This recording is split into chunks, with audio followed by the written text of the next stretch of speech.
Iniciamos en Haití, pues la policía da un balance sobre el asesinato del presidente Jovenel Moïse. Serían 28 los individuos que perpetraron el magnicidio. De ellos, 26 colombianos y los otros son 2 haitiano-estadounidenses. A medida que se dan a conocer los detalles, se van generando múltiples reacciones. Pero vamos a conocer todo lo que se sabe hasta ahora con nuestra compañera Carla González, que está junto a nosotros. ¿Qué tal? Un gusto saludarte. ¿Qué tal, Pablo? Sí, ya tenemos cifras actualizadas de parte de la policía.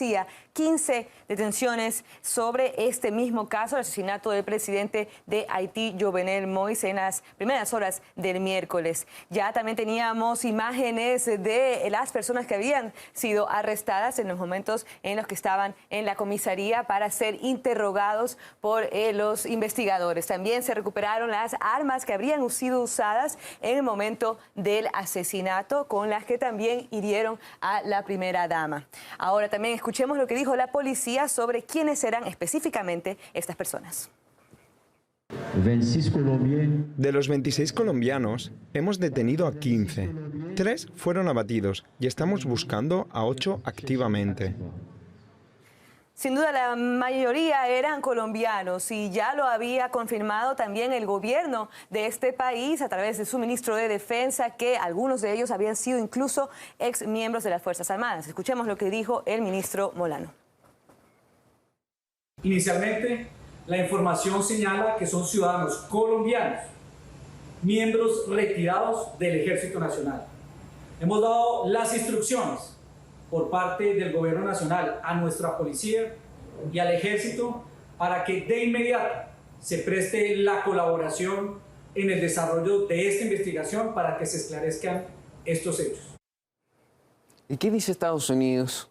Bueno, hay 2 ciudadanos que son estadounidenses haitianos, pero a través del Departamento de Estado el gobierno ha dicho que no confirma todavía que ninguno de ellos realmente sea ciudadano. Se rehúsa a conversar también sobre el tema. Por otro lado, Rusia ha dicho que es necesario que se encuentren no solamente a los autores materiales, sino a los intelectuales de este asesinato. Escuchemos lo que dijo la portavoz del Ministerio de Relaciones Exteriores, María Zaharova.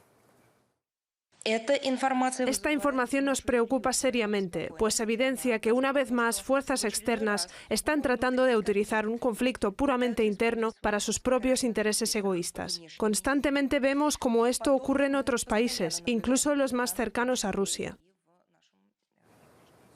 Y otro dato interesante que hay que agregar es el rol que juega en esto Taiwán, porque ya lo habían confirmado que alrededor de las 4 de la tarde la policía lanzó una operación y arrestó a 11 sospechosos del asesinato dentro de la sede diplomática. Carla, pero ¿y cuáles son los detalles entonces del ataque?